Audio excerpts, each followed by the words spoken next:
पुंडलिकवरदार विठ्ठल श्री ज्ञानदेव तुकाराम पंढरीनाथ भगवान की जय। माऊली ज्ञानेश्वर महाराज की जय। जगद्गुरु तुकाराम महाराज की जय। सद्गुरुनाथ भगवान की जय। हरि ओम तत्सत।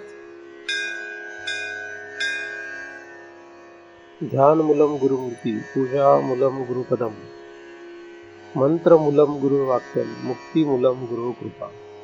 ब्रह्मेवाहम अहम ब्रह्म न चाहम ब्रह्मणा पृथक, नाहम देहो न मे देहा केवलोहम सनातन। या ठिकाणी आपण सर्वजण नेहमीप्रमाणे दृक्दृश्य विवेक या ग्रंथाचा अभ्यास करण्यासाठी एकत्रित जमलेलो आहोत. 31व्या श्लोकाचा आपण अभ्यास करीत आहोत. विद्यते हृदय ग्रंथी छिद्यन्ते सर्व संशया, क्षीयन्ते चास्य कर्माणि तस्मिन् दृष्टे परावरे. असा हा श्लोक आहे. त्यातील विद्यते हृदय ग्रंथी या अभ्यासापर्यंत आपण आलेलो आहोत. पूर्वी आपण क्षीयन्ते चास्य कर्माणि छिद्यन्ते सर्व संशया या दोन भागांचा विचार केलेला आहे. हृदय हीच एक खरी तर ग्रंथी आहे असा आपण विचार केलेला आहे. आणि हृदयामध्ये चुकीचे जे भाव आहेत हे आपल्याला खरं तर बंधाला कारण आहे, म्हणजे तीच ग्रंथी आहे असंही आपल्याला विचार करायला हरकत नाही. आपण मागील वेळेस सूक्ष्म देहामध्ये असलेल्या मन या इंद्रियाचा विचार केलेला आहे. आणि मन या मनावर जर ममत्व असेल तर आपल्याला पुढे बंध दृढ राहतो असा आपण विचार केला आहे. मनावरचं ममत्व हे पुढे इंद्रियांवर जातं, इंद्रियांचं ममत्व हे पुढे स्थूल शरीर आणि मग विषयांमध्ये जातं. साधारणपणे जीवाला मुक्त व्हावं असं वाटत नाही. मुक्त होण्याची इच्छा निर्माण होणं हे काही साधारण माणसाचं काम नाही. चिंतन ऐकणं किंवा ज्ञानेश्वरी वाचणं हे सोपं आहे, पण मुक्त होण्याची इच्छा असणं हे मात्र सोपं नाही. हे कोणाचंही काम नाही. त्यासाठी त्या जीवाची तशी आवड असणं, ती आवड वाढत जाणं, ते दृढ होणं हे क्रमाने गरजेचं आहे. मन सूक्ष्मदेह आहे. या मनामध्ये आपण जे काही ममत्व ठेवतो, या मनावर आपलं जे ममत्व आहे त्यामुळे आपण खरं तर डुबलेलो आहोत. म्हणजे मनासारखं वागल्याने डुबलेलो आहोत. व्यवहारात सुद्धा तीच माणसं डुबतात जी मनासारखे जगतात. मनासारखं जगल्यानंतर त्याला कधी ना कधी पश्चाताप भोगावा लागतो. कुठल्या तरी पद्धतीने त्याचा फटका बसतोच. मनाप्रमाणे जगणं हे चांगलं नाही. व्यवहारामध्ये त्या त्या ठिकाणी त्या त्या नियमानुसार जगणं हे इष्ट असतं. कारण कुठलं ठिकाण आहे, कुठली परिस्थिती आहे, त्याप्रमाणे तसं जगणं गरजेचं आहे, जेणेकरून त्याला दुःखाला सामोरं जावं लागेल. व्यवहारामध्ये मनाप्रमाणे जगणारा मनुष्य आज नाहीतर उद्या दुःखाला प्राप्त होतो. दुःख सर्वांना जरी असलं तरी सुद्धा मनाप्रमाणे जगणाऱ्या माणसांना जास्त दुःख भोगावं. म्हणजे मनाप्रमाणे जगत नाहीत, नियमाप्रमाणे जगतात, निग्रह करून जगतात, त्यांना दुःख भोगावं लागत नाही असं म्हणता येत नाही. परंतु त्यांना जे दुःख भोगावं लागतं ते, त्या दुःखाची जी तीव्रता आहे ती, या दोघांमध्ये फरक आहे. दुःख ही मनाची एक अवस्था आहे, ज्याप्रमाणे सुख ही एक अवस्था आहे. त्या दुःखाचा नाश करणं हा काही खरं तर परमार्थाचा हेतू नाहीये. आपण ज्या विषयाचा अभ्यास करीत आहोत त्या विषयाचा हा हेतू नाही. म्हणजे मनाची दुःख ही जी अवस्था आहे त्या दुःखाचा नाश करणं हा काही आपला हेतू नाही. त्यामुळे त्या दुःखाच्या सापेक्ष असणाऱ्या सुखाच्या शोधाचाही हा विषय नाही. कारण मन हे सुख किंवा दुःखात्मक होत असते आणि त्याला असंख्य कारणं असतात. म्हणजे मी जर दुःखी झालो तर माझ्या दुःखाला एकच कारण असतं असं नाही, आणि कायम तेच कारण असतं असं नाही. प्रत्येक वेळेस कारण बदलतं किंवा काही वेळेस कारण तीच असतात, काही वेळेस अनेक कारणं एकाच वेळेस असतात. अशा विविध पद्धतीने ते मन दुःखात्मक होते. आणि तसंच सुखाचं पण आहे. कायम मन कधीही दुःखात्मक राहत नाही, कधीही कायम सुखात्मक राहत नाही. सुख किंवा दुःख या दोन अवस्थेतून ते सतत वाहत असतं. त्यावर काय उपाय करावा, त्याच्यावर उत्तर काय, असं जर आपण विचार केला तर कोट्यानुकोटी जन्म आपण घेत राहू आणि त्याच्यावरचं अंतिम उत्तर सापडणार नाही. म्हणून या मनाला स्थिर करून सुख किंवा दुःख यांचा विचार करू नये असं माझं काही म्हणणं नाही. गरजेप्रमाणे ज्याला जितकं सुख अपेक्षित आहे, जितकं दुःख नष्ट करणं शक्य आहे, तेवढं त्याने करायला काही हरकत नाही.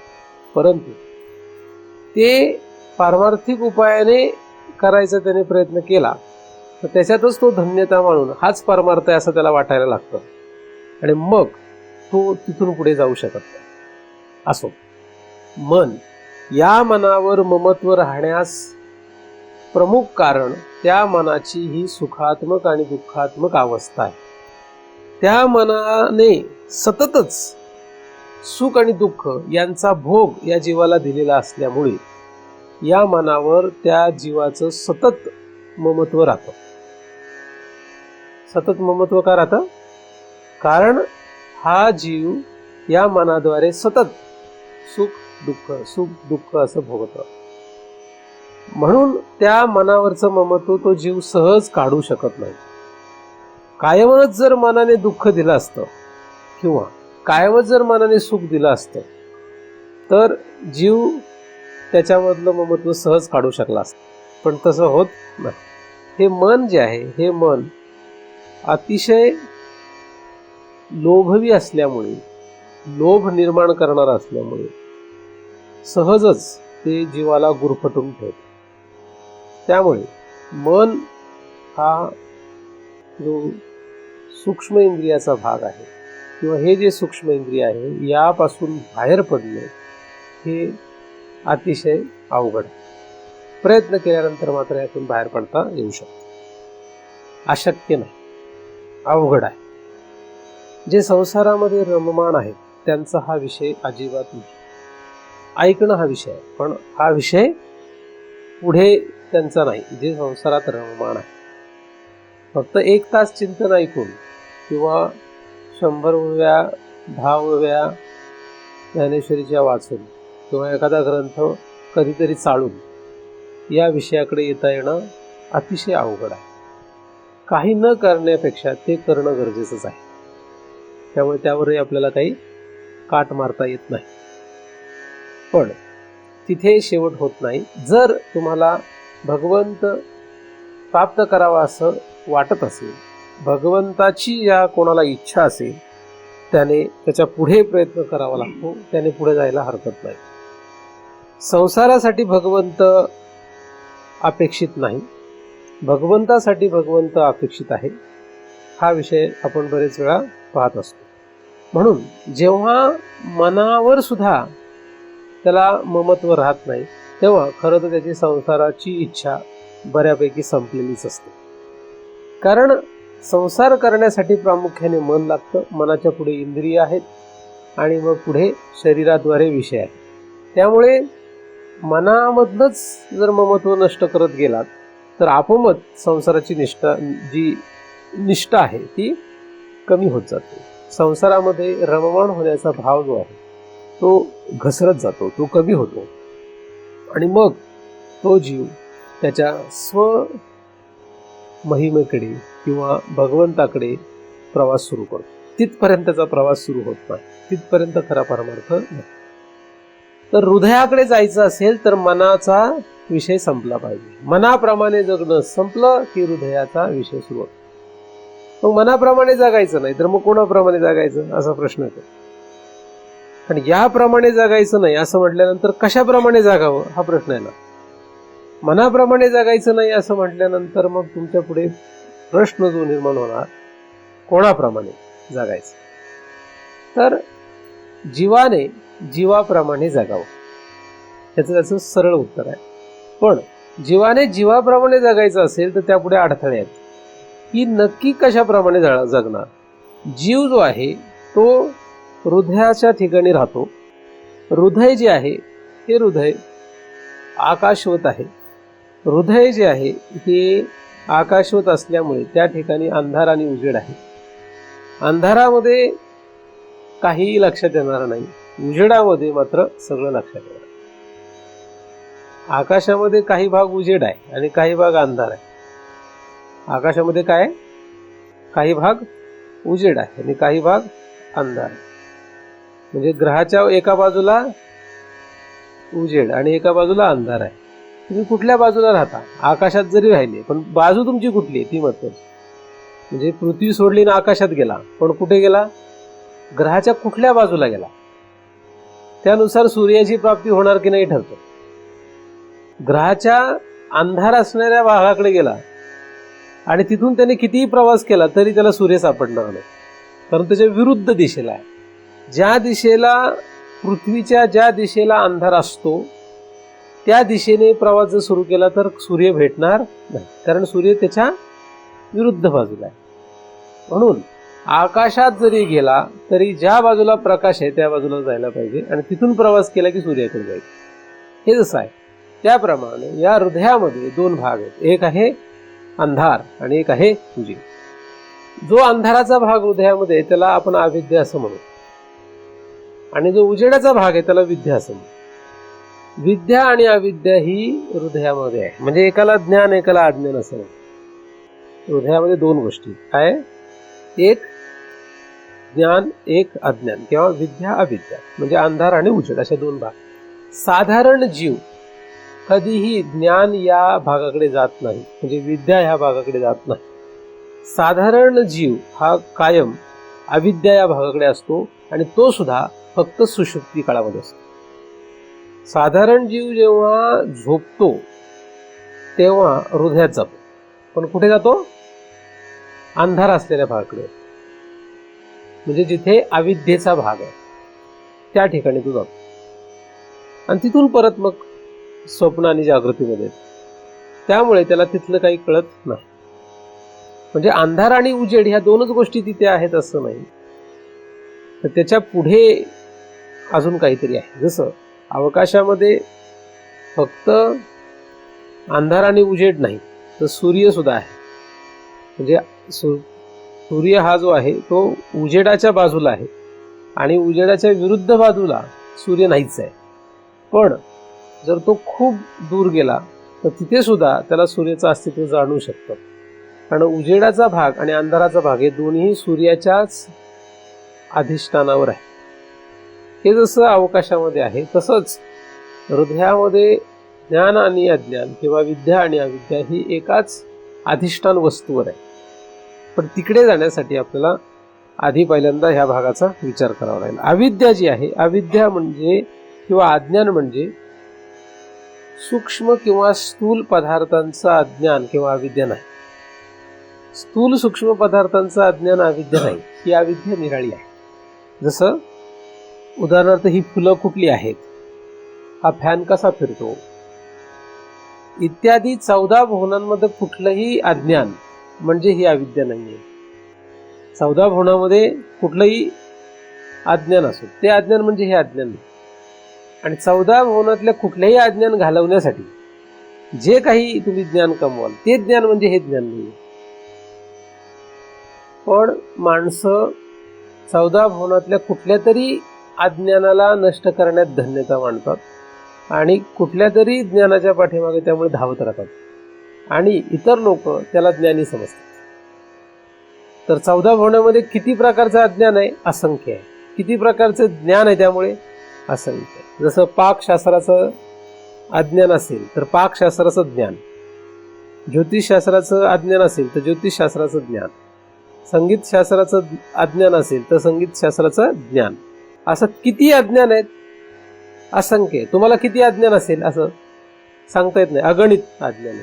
म्हणजे आपल्याला सगळंच माहिती नाही, पण तरी सुद्धा आपण सगळं आपल्याला माहीत आहे असा प्रयत्न करतो किंवा आपण असं दाखवण्याचा प्रयत्न करतो किंवा आपण जे आपल्याला कळत नाही ते कळून घेण्याचा प्रयत्न करतो. अनंत जन्म जरी आपण प्राप्त केले तरी हे अज्ञान संपणार नाही. आणि या सगळ्या अज्ञानांना ज्ञानदेवांनी 13व्या अध्यायामध्ये मोराच्या पिसाला असलेल्या डोळ्यांप्रमाणे जे ज्ञान आहे त्या ज्ञानाच्या सापेक्षाची उपमा दिलेली आहे. म्हणजे या अज्ञानानं तुम्ही घालवलं तर मोराच्या पिसाऱ्याला जे डोळे असतात त्याप्रमाणे तुम्ही ज्ञान कमवताय असं 13व्या अध्यायात म्हटलेलं आहे. म्हणजे या सर्व ज्ञानांना म्हणजेच या सगळ्या अज्ञानांना काहीही किंमत तशी इकडे देता येत नाही. म्हणून पहिल्यांदा ज्ञान आणि अज्ञान असं म्हटल्यानंतर कुठलं असं प्रश्न आला पाहिजे. म्हणून तुम्हाला स्वयंपाक येतो की नाही याला परमार्थात किंमत काही नाही आहे, संसारात किंमत आहे. त्याला कुठे किंमत आहे? संसारात किंमत आहे त्याला. तुम्हाला गाडी चालवता येते की नाही, परमार्थात त्याला किंमत नाही, संसारात त्याला किंमत आहे. तुम्हाला शेती करता येते की नाही, संसारात किंमत आहे, परमार्थात त्याचा काही संबंध नाही. जगातलं कुठलंही अज्ञान तुम्हाला असू दे, त्या अज्ञानाचा विचार करताना तुम्ही हा विचार करा की त्याची किंमत कुठे आहे. त्याची किंमत कुठे आहे, संसारात आहे का परमार्थात? आणि तुम्हाला काय करायचंय नक्की? तुम्हाला तो संसार करायचा असेल तर तुम्हाला ते कमवावंच लागणार आहे, मग त्याशिवाय काही होणार नाही. म्हणजे एखाद्या मुलीला जर लग्न करायचं असेल, सासरी जायचं तर तिला स्वयंपाक शिकावा लागतो. म्हणजे स्वयंपाकाचं अज्ञान ठेवून तिला जमणं जरा अवघड असतं, कारण तिचं सासर तसं नाही मिळालं तर मग तिला फार कठीण जाईल. म्हणून जसं एखाद्या लग्न करण्याच्या इच्छुक मुलीने आधी आईकडून किंवा इतर तिच्या मावशी किंवा कोणी असतील त्यांच्याकडून स्वयंपाक शिकावा लागतो, नाहीतर मग काय होते, तिला पुढे अडथळे निर्माण होतात, तिला अडचणी निर्माण होतात, जर चांगलं घर तिच्या मनाप्रमाणे नाही मिळालं तर. हे जसं आहे, तो संसार करायचा आहे किंवा ती गोष्ट करायची म्हणजे ते शिकावं लागणार. बऱ्याच लोकांना सांगत असतो काही गोष्टी तुम्हाला आता शिकण्याची गरज नाही, पण लोक मग मला लपून शिकतात. म्हणजे मी त्यांना शिकू देणार नाही असं माझा काही हेतू नाहीये, पण त्याच्यात ते वेळ वाया घालवतात. बऱ्याचशा गोष्टी अशी की ते शिकायची गरज नाही, अशा कितीतरी गोष्टी. मग ते म्हणतात की तुम्हाला तर माहिती आहे, तुम्ही तर शिकलेत. जी प्रत्येक गोष्ट मी शिकणार आहे ती तुम्ही शिकण्याची गरज नाही. जे तुम्ही शिकताय सगळ्या गोष्टी त्या मला शिकण्याची काही गरज नाही. ज्याला जे गरजेचं आहे त्याने ते शिकावं, पण त्याची किंमत तेवढी संसारापुरती आहे, परमार्थात त्याचा काही उपयोग नाही आहे. पण बाकीचे सगळे जग कुठं चाललंय आणि तुम्ही कुठे राहिले, असं चार चौकात गेलं होतं मग, नाही का? चार चौकात गेल्यानंतर काय होतं, बाकीचं जग कुठं चाललंय, तुम्ही कुठे राहिले. म्हणजे सगळ्यांना व्हॉट्सअप वापरता येते, तुम्हाला व्हॉट्सअप वापरता येणार. आमची आजी पण व्हॉट्सअप वापरते, ती पण स्टेटस बदलत राहते. आता हे जर म्हाताऱ्याला कळलं तर ते नावं ठेवतात ना आपल्याला. आता तुमचं वय राहिलं का ते, पण तुम्हाला वय राहिलं का म्हणजे तुम्हाला मी ऑर्थोडॉक्स म्हणजे एकदम ट्रॅडिशनल टाईपचे माणूस म्हणून म्हणत नाही आहे. तुम्हाला वेळ नाही आहे यासाठी, मग दुसरं करणं गरजेचं आहे जर तुम्हाला त्या दिशेने जायचं असेल. म्हणून तुमच्या मोबाईलमध्ये व्हॉट्सअप नसलं तरी चालेल का, पाहिजेच मोबाईल नसला तरी चालेल. तुम्ही म्हणा महाराज आता तुम्ही जास्तच करायला लागले, व्हॉट्सअप तर जाऊ दे, मोबाईल नसला तरी चालेल. काय गरज काय, 1,500 मोबाईल येतो, त्याला काहीच नसतं, फक्त बस झालं तेवढा मोबाईल, कशाला पाहिजे बाकीचं. मग त्याने आपलं डोकेदुखी वाढली का परमार्थात गती झाली. तुम्हाला व्हॉट्सअप वापरता आलं तर तुम्ही परमार्थ पूर्ण करणार का?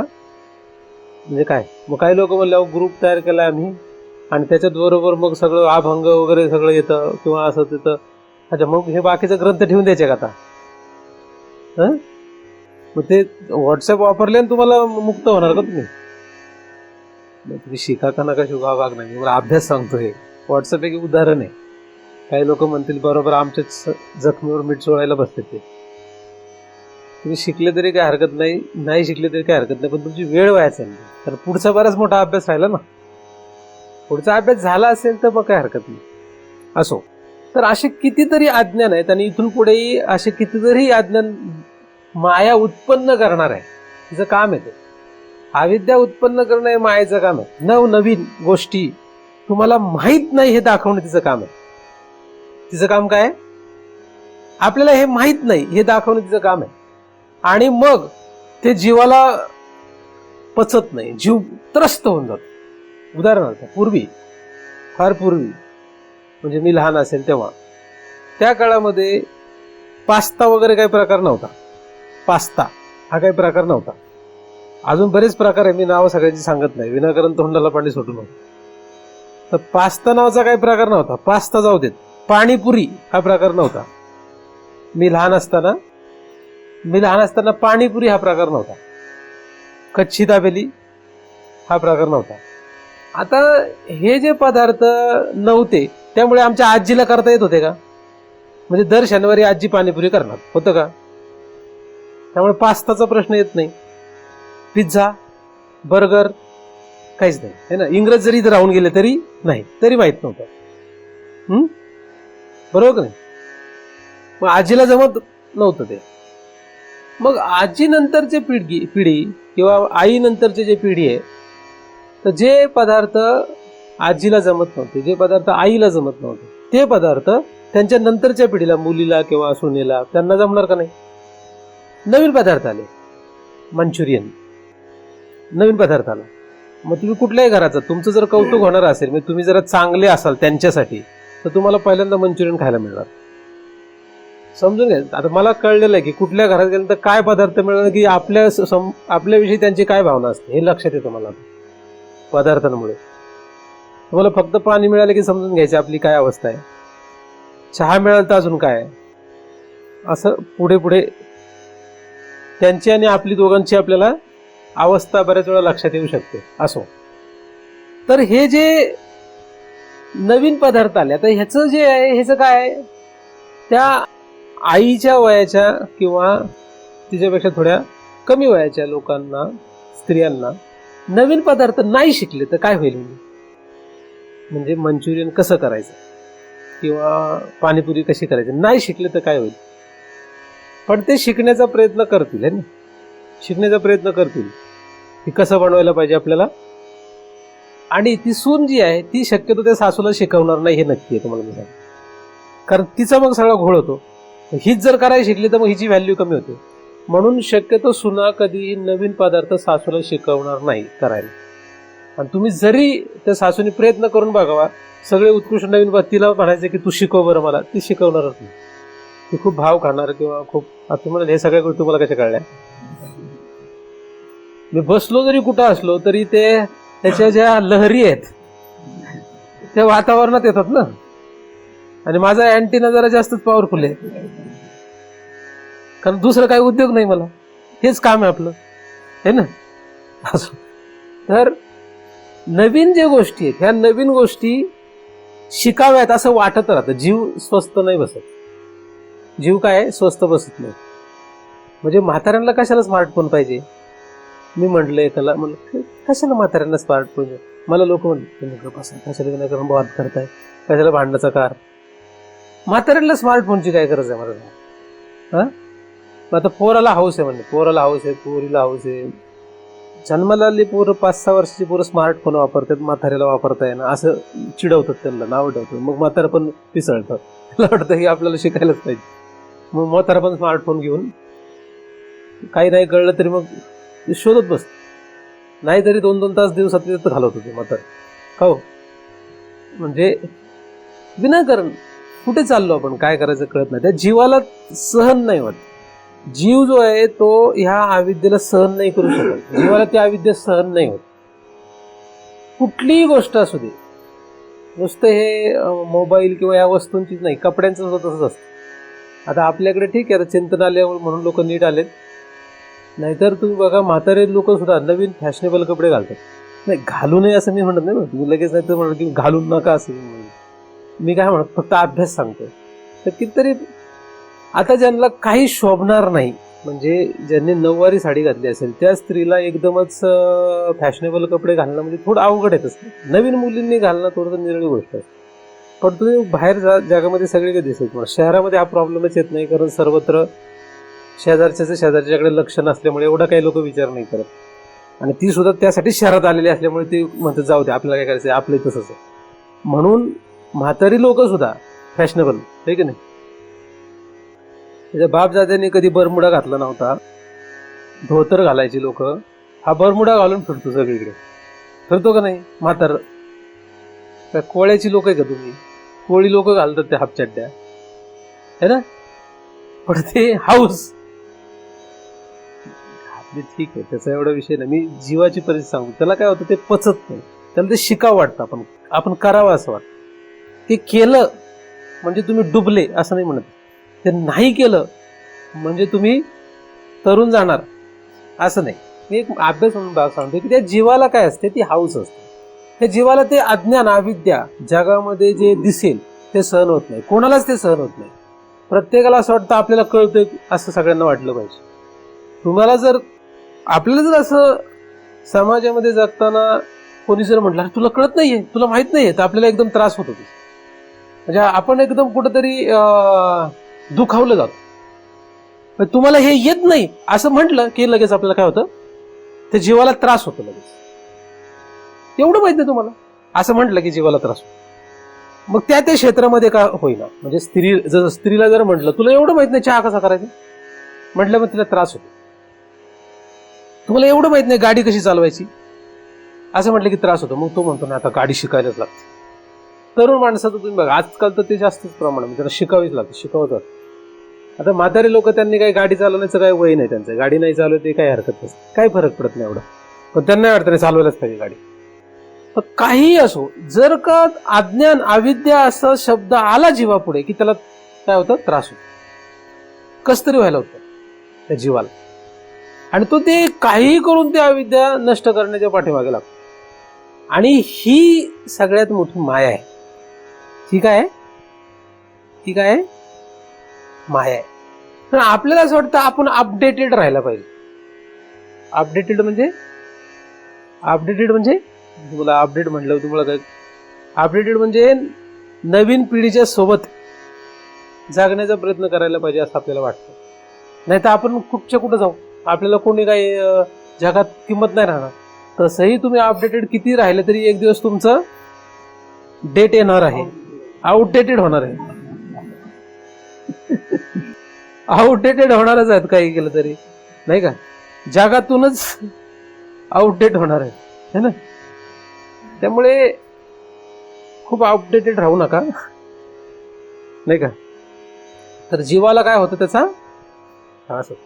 आणि आपण जरी ठरवलं आता आपण काही त्रास नाही करून घ्यायचा, आपल्याला काय नाही वापरता आला मोबाईल तरी चालेल, फोन घेता येतो का नाही, फोन घेता येतो, फोन करता येतो, झालं का, असं आपण जरी ठरवलं तरी अजून 4 लोक जर आली तर ते आपल्याला डिवसत राहतात सर, ठीक आहे ना, नाही दिसत.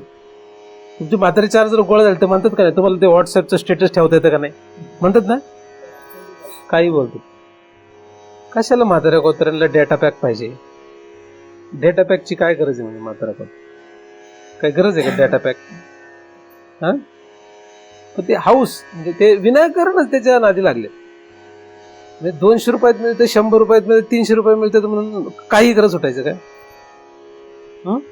तरी बरं, तरी मी टेक्नॉलॉजीचा माणूस आहे, म्हणजे मी आमच्याच पायावर कुऱ्हाड घालतोय, नाही का, आमच्या क्षेत्रावर कुऱ्हाड घातल्यासारखे झाले ना. तुम्ही वापरलं नाही तर चालायचं कसं टेक्नॉलॉजी, म्हणजे आमचा बिझनेस बंद करायच्या पाठीमागे लागल्यासारखं झालं.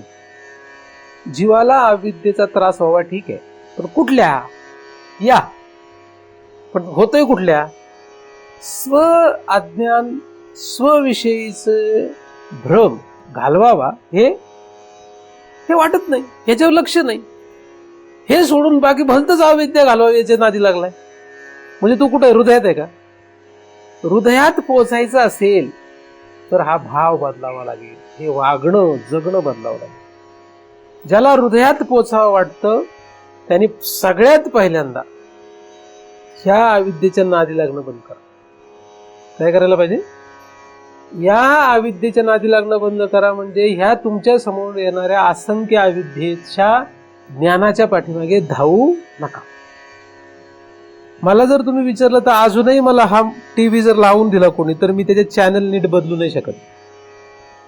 आता मी हे बऱ्याच वर्षापासून ह्या घरामध्ये ठाण मांडून बसल्यासारखं आहे. लोक नावं ठेवतात पण जाऊ दे, आता काय, कधीतरी वेळ येईलच की माझी पण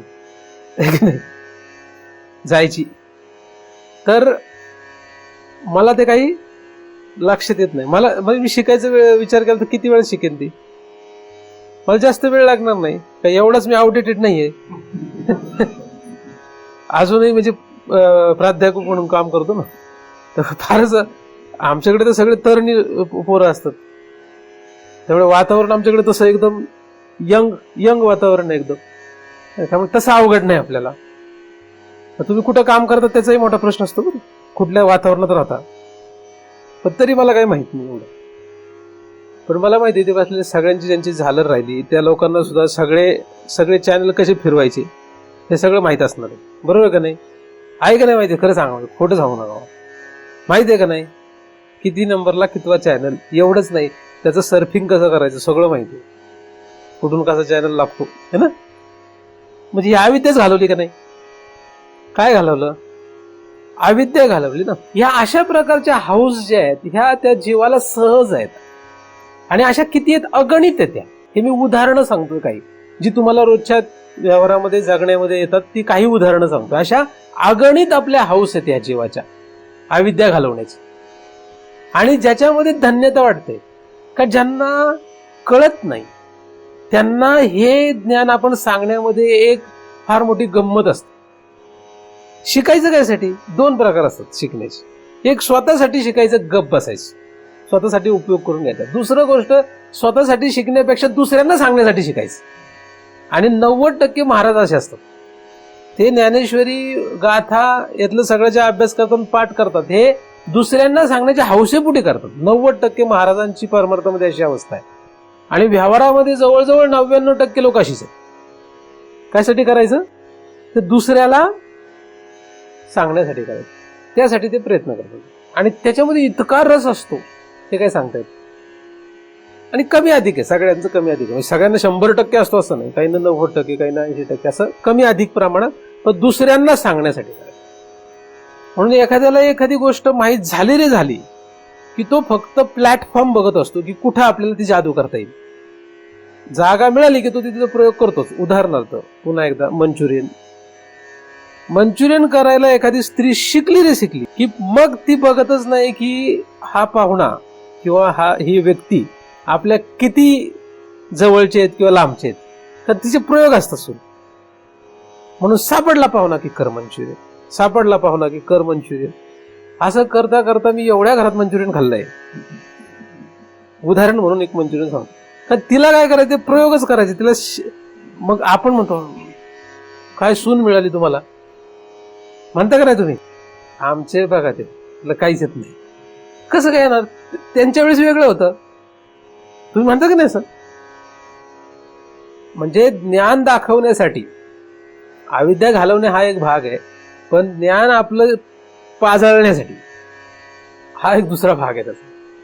तर जास्तीत जास्त वर्ग ह्याच्यामध्ये गुंतलेला राहतो. आणि म्हणून आपल्याला ह्यापासून काय करावं लागेल, विचार करावा लागेल, यापासून बाहेर पडण्याचा प्रयत्न करावा लागेल. जगातलं काहीच नाही कळलं तरी आपल्याला चालेल, काहीही कळलं नाही तरी चालेल. काय कळलं पाहिजे? काय कळलं पाहिजे म्हणजे काय अज्ञान नको. आपल्याला स्वतःचीच ओळख नाही आणि अख्ख्या जगाची ओळख आहे, ती वाईट आहे, ती माया आहे, हीच हृदय ग्रंथी आहे. आपल्याला सगळं माहित आहे, पण आपल्याला काय माहित नाही, मी काय आहे, मी कोण आहे हे माहित नाही. कोहम कस्तम कुत आयात कामे जननी कोमे तात, हे माहित नाही आपल्याला.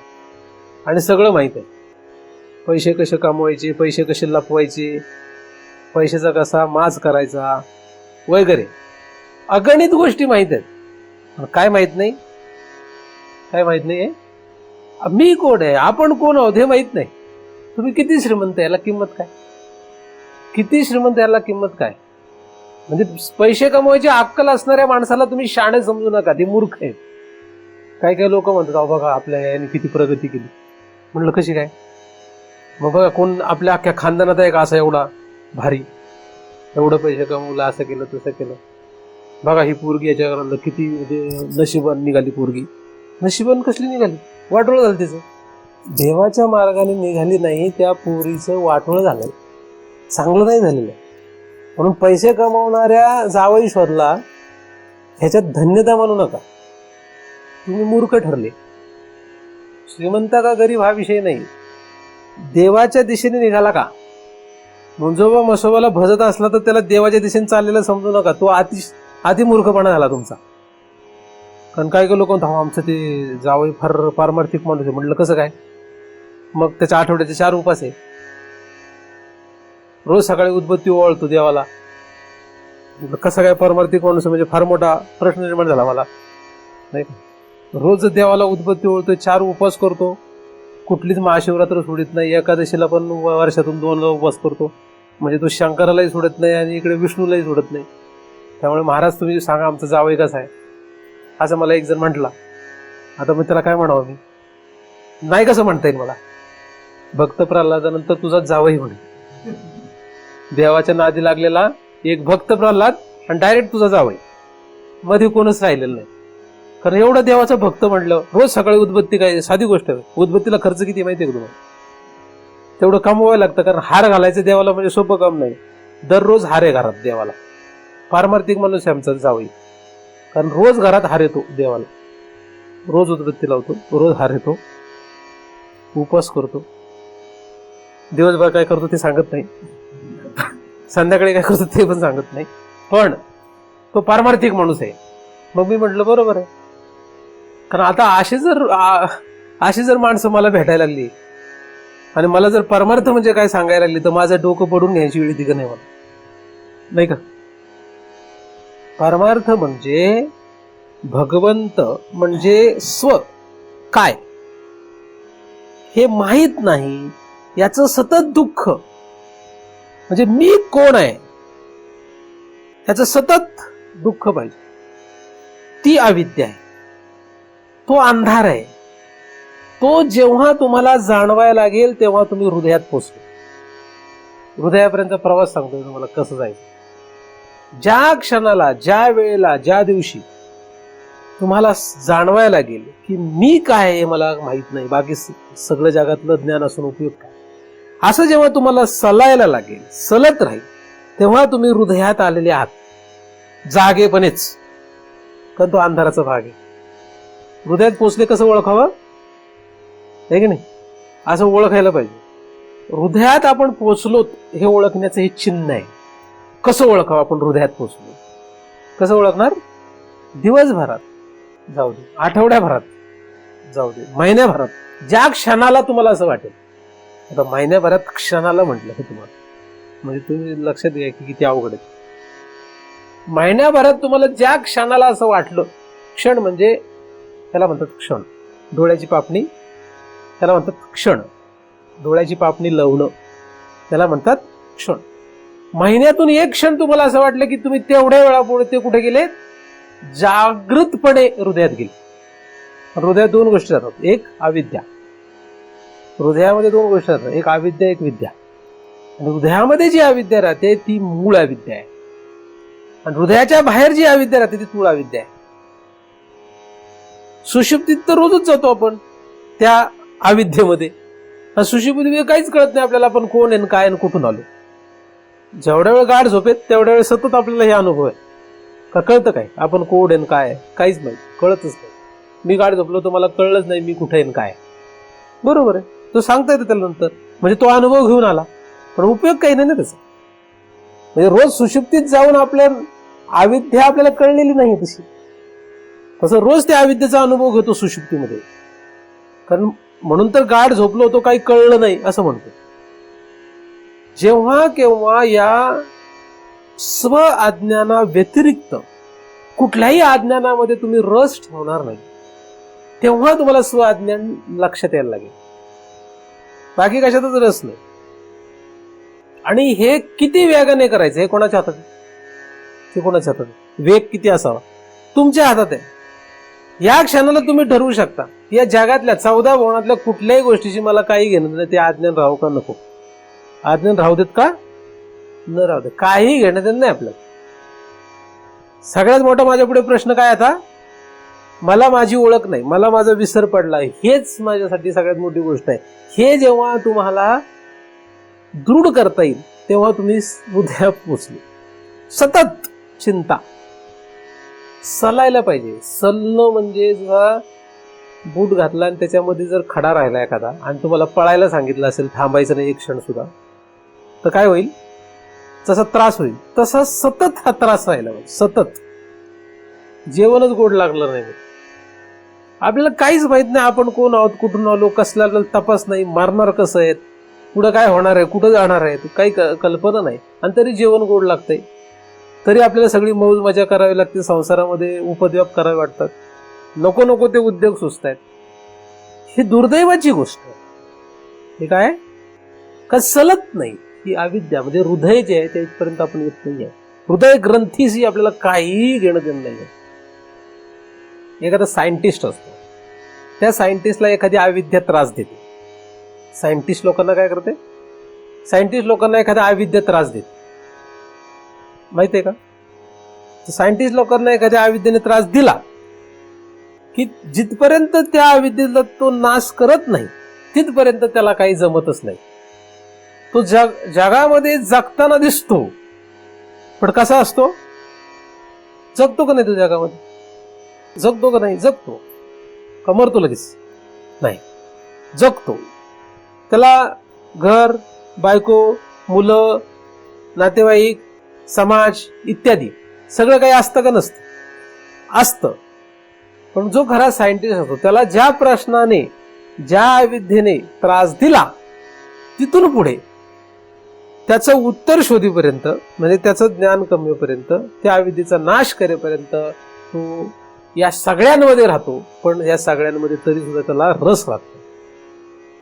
बायको असली तरी बायकोमध्ये बायकोची सगळी व्यवस्था करून बायकोत रस राहत नाही. म्हणजे बायकोच्या परे गेला असतो. काय होतं? त्याच्या पलीकडे गेला असतो. कारण त्या अविद्येचा नाश करण्याच्या पाठीमागे तो जातो. आता सायंटिस्ट जरा चांगलं उदाहरण झालं. एखादा मनुष्य असतो, त्याला पैशाचं फार खोड असते. त्याला काय असते? पैसा. पैशाचं त्याला प्रचंड नाद असतो. आता असा मनुष्य, त्याला सतत कुठली अविद्या त्रास देणार? पैसा कसा कमवायचा, कसा कमवायचा ही अविद्या आहे.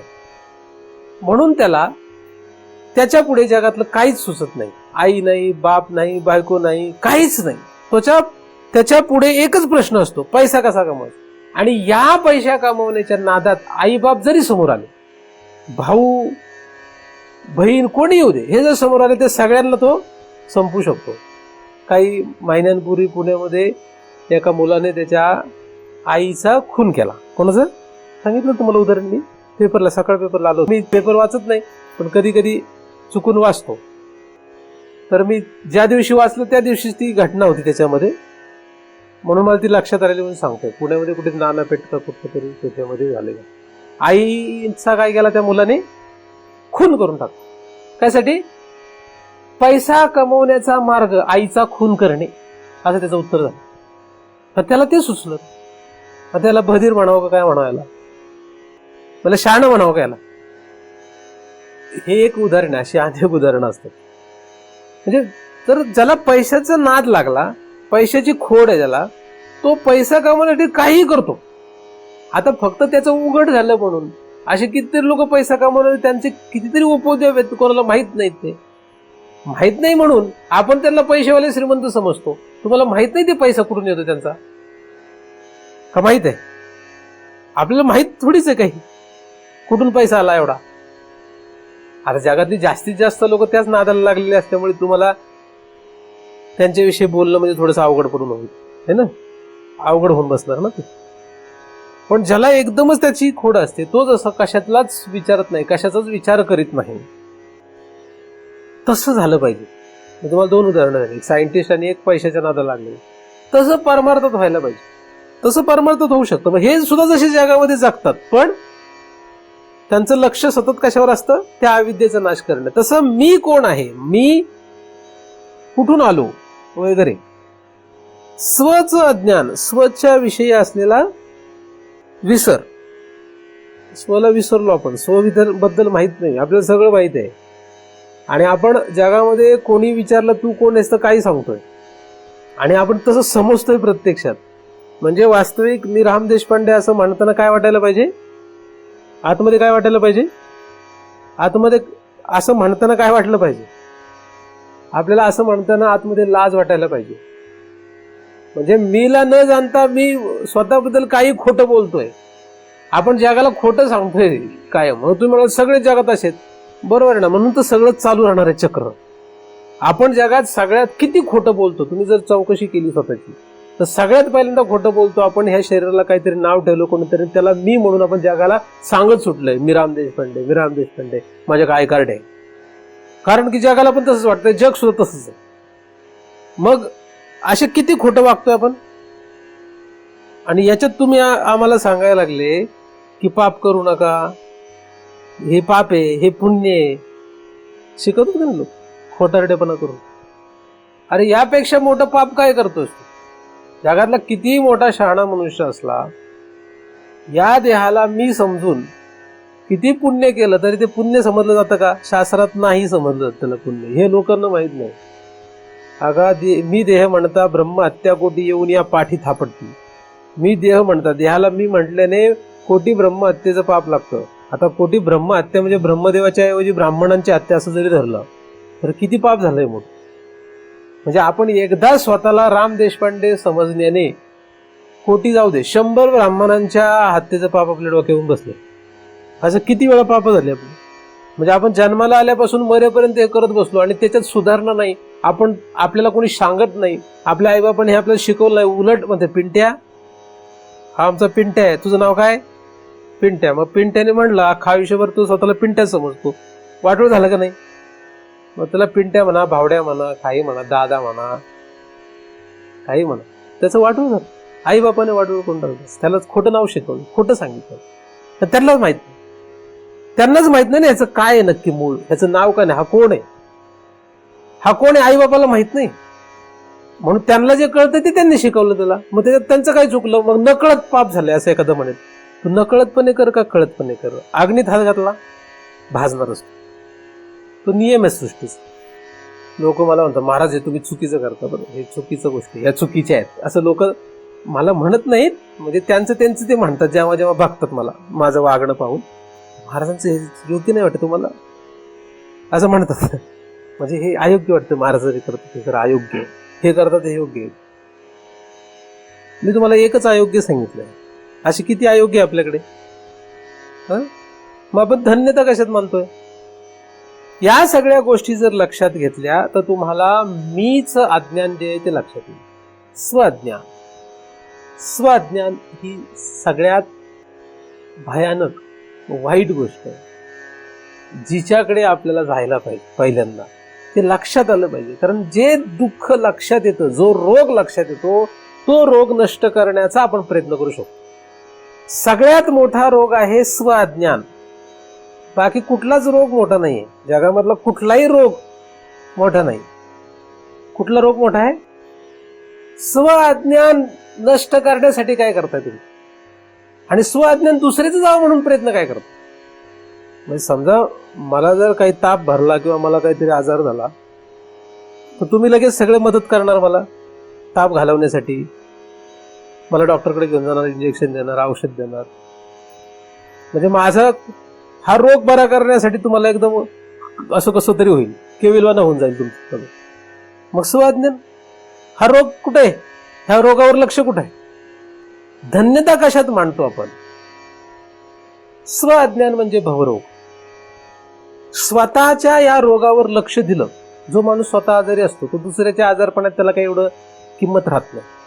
राहते जो स्वतःच आजारी आहे तो म्हणत माझंच मला पडलंय, तुझं कुठे नाही दिलं कुठे.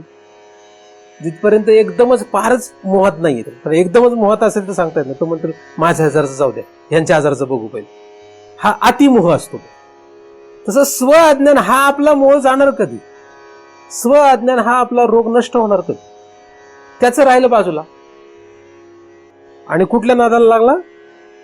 नको त्या अज्ञानाच्या नाशासाठी प्रयत्न करू लागला. तर नको ते अज्ञान नष्ट करण्याच्या नादी लागू नये. अजिबात त्या नादाला लागू नये, त्या भागातच जाऊ नये. तो आपला विषयच नाही. आणि हे प्रयत्नपूर्वक तुम्ही करायला शिका. मग तुम्हाला जेवण बनवता आलं तर आलं, नाही आलं तर नाही आलं. सायकल चालवता आली, गाडी चालवता आली तर आली, नाही चालवता आली तर काही हरकत नाही. सायकलच गाडीच जाऊ दे, विमान चालवता आलं तरी चालेल, नाही आलं तरी चालेल. काही असो, जगातलं कुठलंही आहे विद्या, त्यामध्ये काही विशेष नाही. काहीच विशेष नाही. सगळ्यात मोठा दुःख काय असायला पाहिजे. आपल्याला आपली ओळख नाही, हेच सगळ्यात मोठं दुःख आहे आपल्यापुढे. हाच सगळ्यात मोठा रोग आहे आपल्याला. हा रोग नष्ट करण्यासाठी त्याच वेळेस तुम्ही प्रयत्न कराल ज्यावेळेस तुम्हाला हा रोग आहे हे लक्षात येईल. हा रोग जडलाय आपल्याला आणि तो एकाच मृत्यूला कारण नाही, अनंत वेळा मरावं लागेल. आणि अनंत वेळा अनंत प्रकारचे नवरा, अनंत प्रकारचे बायका, अनंत प्रकारचे मुलं बाळ निर्माण करेल. आणि या जन्मातले आईबाप बायका मुलं पुढच्या जन्मात राहत नाहीत, मागच्या जन्मातले ह्या जन्मात. म्हणून विनाकारण कसल्याही मोहात मरू नका. कारण जीव जो आहे तो प्रत्येक जीव हा आपापल्या कर्माने येतो आणि आपापल्या कर्माने जातो. माझ्या सकट तुम्ही सुद्धा. धन्यता कशामध्ये? मूर्खपणा करण्यामध्ये धन्यता नाही. धन्यता कशामध्ये?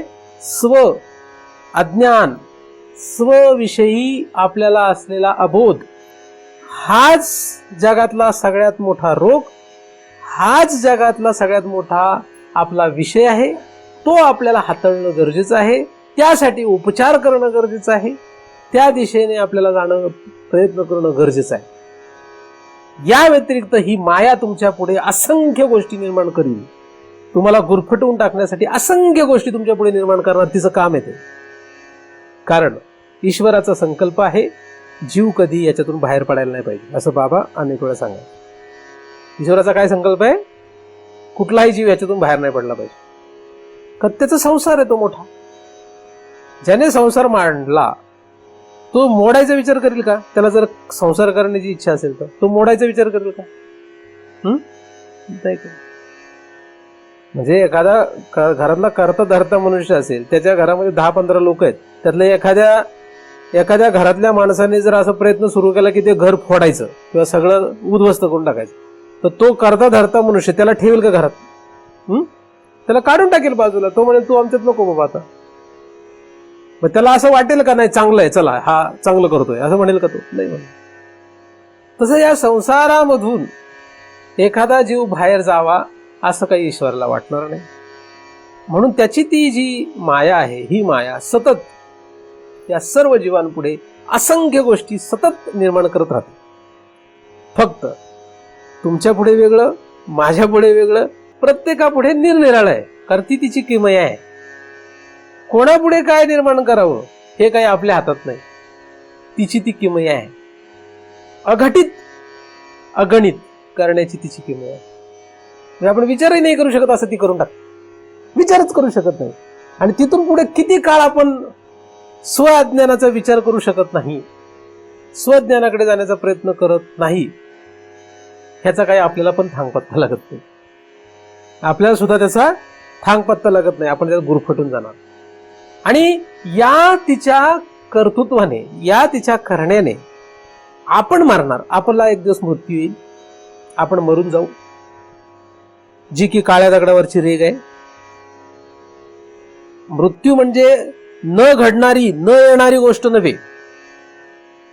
मृत्यू ही येणारीच गोष्ट आहे, तुमच्या पण आणि माझ्या पण जीवनात. बरोबर आहे? कधी आम्हाला कळलं की आता मृत्यू येणार आहे म्हणून आम्ही शहाणे होणार?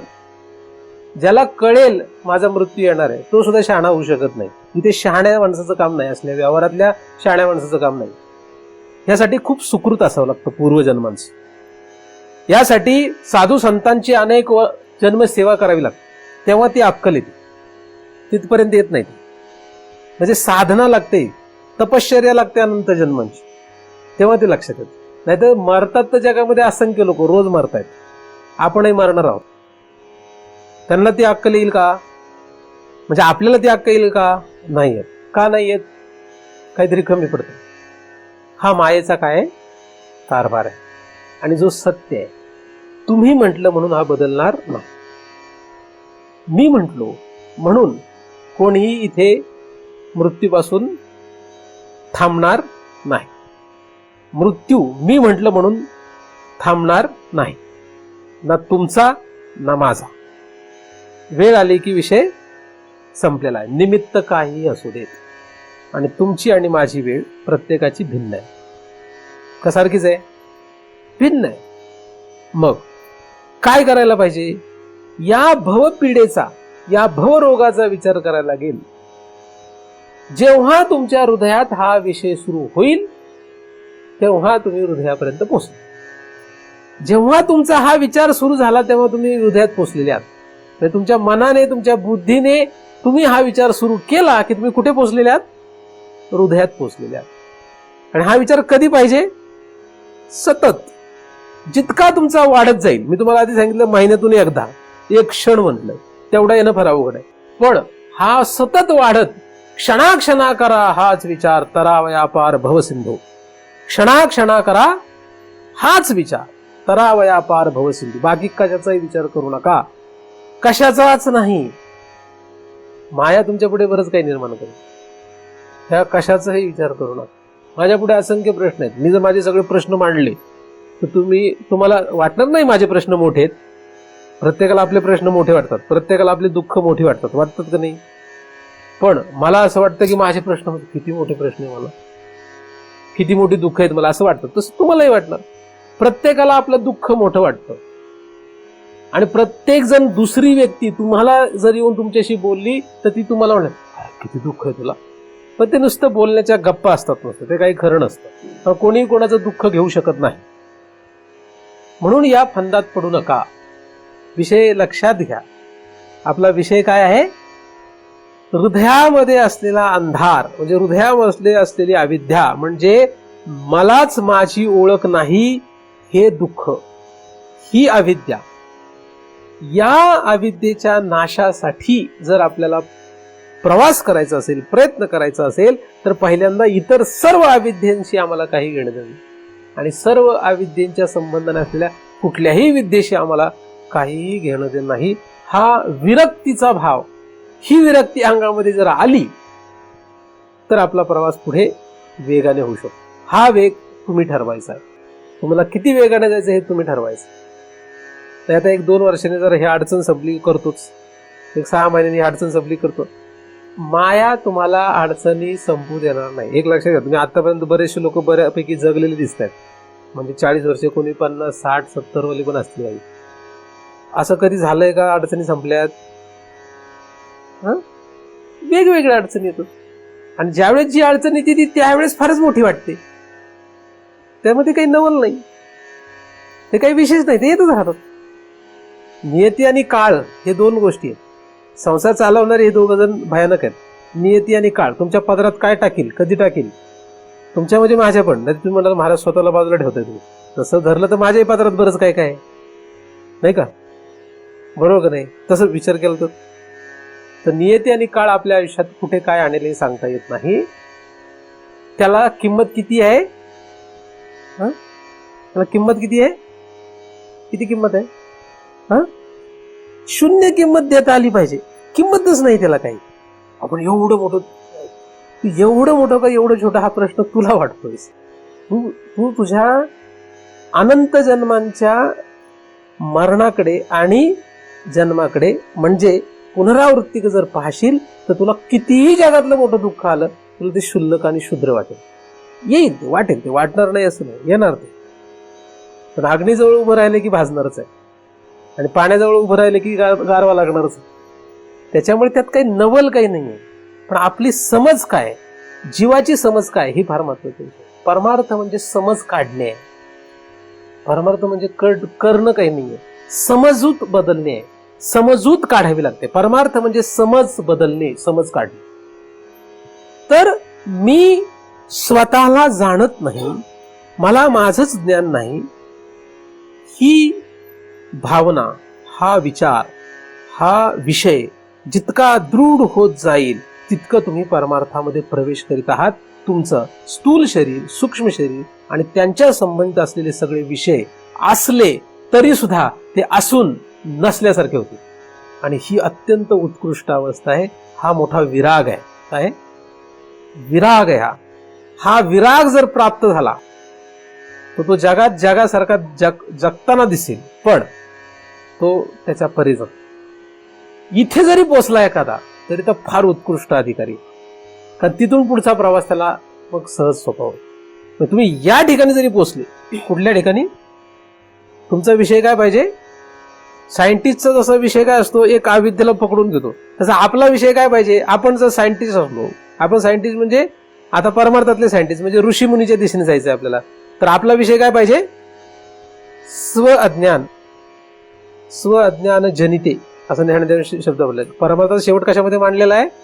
18व्या अध्यायात काय म्हटलेलं आहे? प्रश्न विचारतात ना भगवंत अर्जुनाला आणि अर्जुन त्याला उत्तर देतो. तर स्व अज्ञान जनित त्यांनी म्हटलेलं आहे सगळ्याला. कशाला सगळ्याला काय म्हटलेलं आहे? स्व अज्ञान जनिते. स्व अज्ञानाने हे सगळं तयार केलं. 14 भुवनाचा प्रपंच तयार केला आणि 14 भुवनांचा प्रपंचात जे काय ते सगळं स्व अज्ञान जनितेमुळे. एवढी अवस्था होणं, एवढी बुद्धी येणं थोडं अवघड आहे. पण या स्व अज्ञानाचाच विचार करा, बाकी कशाचा जरा विचार करू नका. मग तुम्हाला पण बाकीचे लोक म्हणतात तुम्ही याचा विचारच करताय, त्याचा विचार करताय, मग तुम्ही स्व अज्ञानाचा विचार नका. आपण जग नाव ठेवी, मग ठीक आहे, मग तुम्हाला जगात राहण्याचा अधिकार आहे. ज्याला जगाची काळजी आहे त्याला जगात राहण्याचा अधिकार आहे. ज्याला भगवंताची काळजी आहे त्याला भगवंताकडे जाण्याचा अधिकार आहे. तुम्हाला कुठला अधिकार पाहिजे हे तुमचं तुम्ही ठरवायचं. आता मी जर विचार करलो माझी आई काय म्हणल, माझा बाप काय म्हणल, माझा भाऊ काय म्हणेल, तर मी कुठं असेल का? इथं असतो का? मी कुठं असतो? 2 मजले झालेत तिकडे, 3रा मजला वाढवला असता का जर मी हा विचार करू लागलो तर. एक गेली तर दुसरी, दुसरी गेली तर तिसरी, मेली तर चौथी. काय कमी आहे का जगामध्ये? आपण कुठल्या दिशेला चाललो, काय करतो याचा विचार करावा लागेल, आहे की नाही? आता ह्या लोकांनी मला समजा नाही घातलं खायला, ही गेली तर दुसरी कोणीतरी खायला घालतील का नाही? तुम्ही घ्याल का नाही? मला नाही देणार बाबा, तुमचीच अडचण आहे का? जवळ आहे मला तिकडून कॉलेज, आहे का नाही एखादी रूम वगैरे? समजा इनकेस जर मी आलोच पलायन करून इकडून सोडून तिकडे आलो, तसे त्यांच्या शेजारी पण आहेत बरेच लोक आहेत तिकडं. तसं भोसरीत आपल्याला काही उपाशी नाही मारायला लागायचं. जमल ना? विचारून घ्या घरी सगळ्यांना. ते लांब आहे तुमचं गाव. नाही म्हणजे ते घरी विचारा तुम्ही, इथं हो म्हणताय, घरी गेल्यानंतर उद्याच तुम्हाला घराच्या बाहेर काढतील. आज नको व्हायला, है ना? जगाचा विचार करू नका, विचार स्वतःचा करा. स्व अज्ञान हे महत्वाचं आहे. कारण मृत्यू हा आपल्या दारात आहे. तुमच्या आणि माझ्या दारात मृत्यू थैमान घालतोय. आपला मृत्यू हा पुढच्या क्षणाला ठरलेला आहे. आपल्याला 2 वर्षांनी मरण येणार का 10 वर्षांनी मरण येणार नाही. घडी घडी काळ वाट याची पाहे, अजून किती आहे अवकाश. म्हणून मृत्यू हा आपल्या समोर आहे. मृत्यू हा कुठे आहे? आपल्या समोर आहे, हे विसरू नका.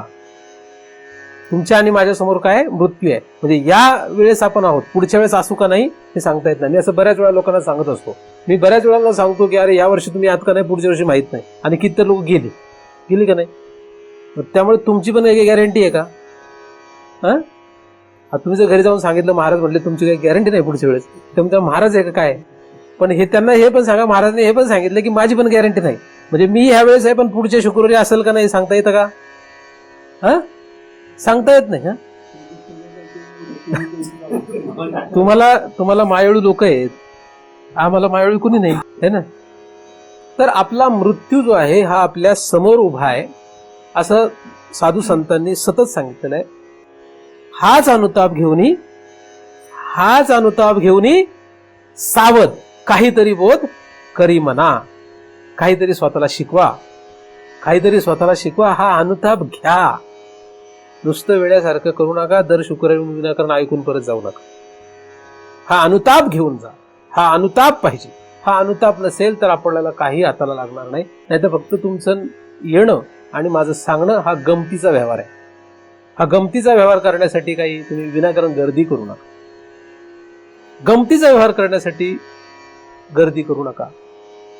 स्व अज्ञान घालवलेले इथे सगळे जरी तयार झाले तरी काय हरकत नाही. सगळेच जरी स्व अज्ञान घालवले काय हरकत आहे? काहीच हरकत नाही. स्व अज्ञान घालवणारे व्हा, स्व अज्ञान घालवण्याच्या नादी लागा. म्हणून तुम्ही एकटे राहिले आनंदाची गोष्ट, काही हरकत नाही. अख्खा समाज तुमच्या बाजूने राहिला काही हरकत नाही. पण विषय काय पाहिजे? म्हणजे आपल्याकडे एक माणूस येऊ का 1000 येऊत का कोणीच येऊ नये हा विषय नाही आपला. आपल्याकडे पैसे असो का नसो, आपल्याकडे गरिबी असो का श्रीमंती असो, आपल्याला 10 लोकांनी विचारो का न विचारो, आपला हा विषय नाही. आपल्याला लोकांनी हार घालो का चपलाचे हार घालो हा आपला विषय नाही. चपलाचा हार घातला तरी आणि हा हार घातला तरी, आपल्या लोकांनी शिव्या दिल्या तरी आपल्याला पूजा केली तरी आपला विषय जो आहे तो एकच पाहिजे. काय? भगवंत हा आपला विषय आहे, आत्मा हा आपला विषय आहे. या विषयाकडे जाण्यासाठी त्या परमदयाळू भगवंताने तुम्हा सर्वांवर कृपा करू देत अशी त्याच्या चरणी प्रार्थना करतो. त्याच्या कृपेने निर्माण झालेले चिंतन त्याच्या चरणी अर्पण करून येथेच पूर्णविराम देतो. पुंडलिकवरदार विठ्ठल श्री ज्ञानदेव तुकाराम पंढरीनाथ भगवान की जय. माऊली ज्ञानेश्वर महाराज की जय. जगद्गुरु तुकाराम महाराज की जय. सद्गुरुनाथ भगवान की जय. हरि ओम तत्सत.